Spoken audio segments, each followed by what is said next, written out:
Magandang araw po. Narito na po ang magiging lagay ng panahon ngayong araw ng Sabado, December 6, 2025.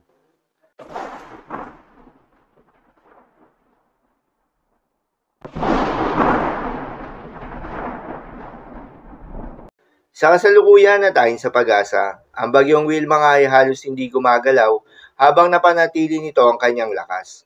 Ulitong namataan sa coastal waters ng Sulat, Eastern Samar. Taglay ang lakas ng hangin na umabot sa 45 km per hour malapit sa gitna at pagbugso na umabot sa 55 km per hour at halos hindi nga ito gumagalaw.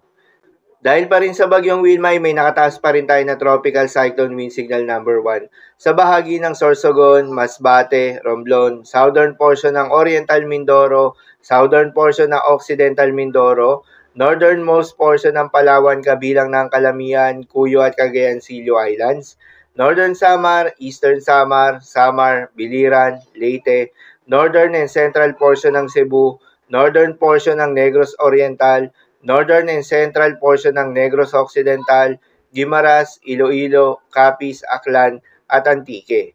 Ang mga nabanggit na lugar ay makakaranas ng malakas na hangin with minor to minimal impacts.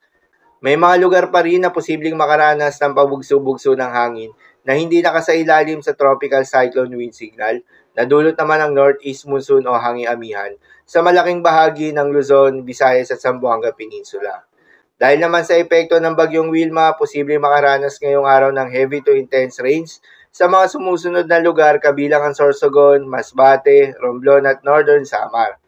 Moderate to heavy rains naman sa may Eastern Samar, Samar, Biliran, Aklan, Capiz, Iloilo at Antique. Sa mga apektadong lugar, ingat sa mga posibleng banta ng pagbaha at pag-uho ng lupa, lalong-lalo na sa mga lugar na inuulan na noong mga nakaraang araw pa. Para naman sa magiging lakas sa track ng bagyong Wilma, inaasahan na kikilos ito generally westward para sa majority ng forecast period nito. Inaasahan na magla-landfall ito sa may Eastern Samar o Northern Samar ngayong araw at pagkatapos ay patuloy nitong babaybayin ang malaking bahagi ng Visayas hanggang bukas. At lalabas ito sa Sulusi pagkatapos ay dadaan ng Northern Palawan sa Lunes ng umaga. Ang bagyong Wilma ay mananatiling tropical depression sa pagdaan nito ng Visayas at Palawan, subalit dahil sa epekto ng northeast monsoon o hanging amihan, tumataas yung posibilidad na maging remnant low na lamang ito sa pagtawid nito sa may Visayas area. Paalala pa rin po palagi na posible pa rin ang mga pagbabago. Kaya naman patuloy lamang na magantabay sa mga update nating ilalabas, lalo na ng Pag-asa.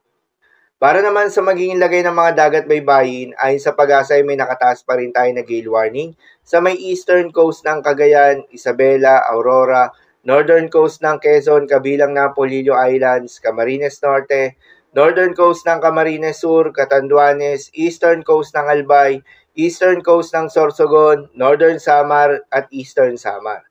Kapag ganitong may gale warning, pinapayuhan ng ating mga kababayang mangingisda at yung may mga maliliit na sasakyang pandagat na huwag munang pumalaot sa mga nasabing seaboards dahil inaasahan yung maalon hanggang sa napakalon na karagatan.